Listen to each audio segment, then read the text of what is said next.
The big news is coming out from the West, and Wall Street posted its best day this year, with late spark coming from JP Morgan after the bank announced a higher dividend. Data once again indicated a slowly improving domestic economy as retail sales recorded their largest gain in about 5 months. Underscoring the upbeat sentiment, the CBOE Volatility Index, or the VIX, hovered near levels not seen since mid-2007. The Dow jumped a good 218 points in the green. The S&P 500 index was up 25, and the Nasdaq Composite as well up a good 56. And to add to the cheer, the US Fed upgraded its outlook, saying it expects the economy to grow moderately this year. And Fed's policy-making committee said that although oil and gasoline prices have risen lately, it expects the increase to have only a short-term effect on inflation. So yes, global cheer all across.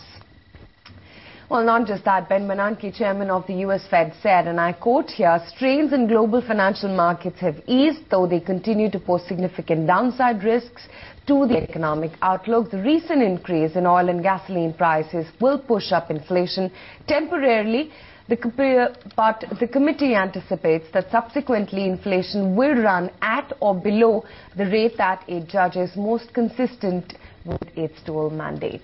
The big global story is comments from US Fed. Let's get you some thoughts on that from Douglas Blake, Senior Wealth Manager with Newbridge Securities. Douglas, I'm sure you're pinching yourself. It's a near perfect scenario. Dow has closed above 13,000, Nasdaq above 3,000. JP Morgan says that we will increase our dividend payout. Citibank has said the same. So are you pinching yourself? Well, that's one way to put it. I'm very excited about the near-term price action in the markets, but also very aware that this could all be a dream and could be fleeting at some point. So I'm appreciating the feeling of victory that we have right now, but also very aware of a lot of the threats still looming on the horizon. So, Douglas, which are the threats that you're talking about that you'd be watching out for, and which could dampen sentiment on the street?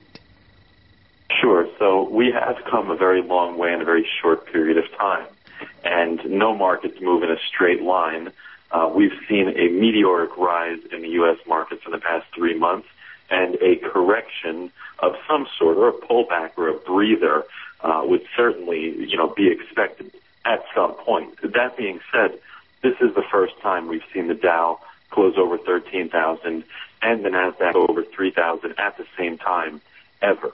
And, for the last 3 years, we've been winning back the individual investor, and this could finally be the confluence of positive data points that brings the individual investor back to the markets, which would tell me that this rally has legs, and perhaps, we're in the early stages of a much bigger run towards much higher levels in the broader indices. Douglas, do you think economic data is backing this rally? Because comments from US Fed are that US unemployment is now coming under control. US economy slowly but surely is recovering, and the jump in inflation is temporary. Well, everything is relative.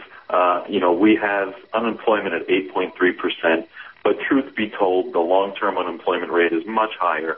There could be a lot of disgruntled or disheartened potential workforce members that have just left the workforce altogether out of frustration. You also have the 99 weekers, the people that are on extended unemployment claims, still brimming, and that paints a picture of really a less than stellar labor market, let's be honest, despite the fact that it is improving. You also have the housing market, which is just starting to show signs of bottoming, but certainly has a long way to go to get back towards normalized levels that we would associate with a healthy economy. So we are seeing a turn. We're seeing things gradually improve, which is what we anticipated at this point. But in order to really go gangbusters, we're going to need a lot more from GDP, a lot more from job growth, and we just haven't seen that yet.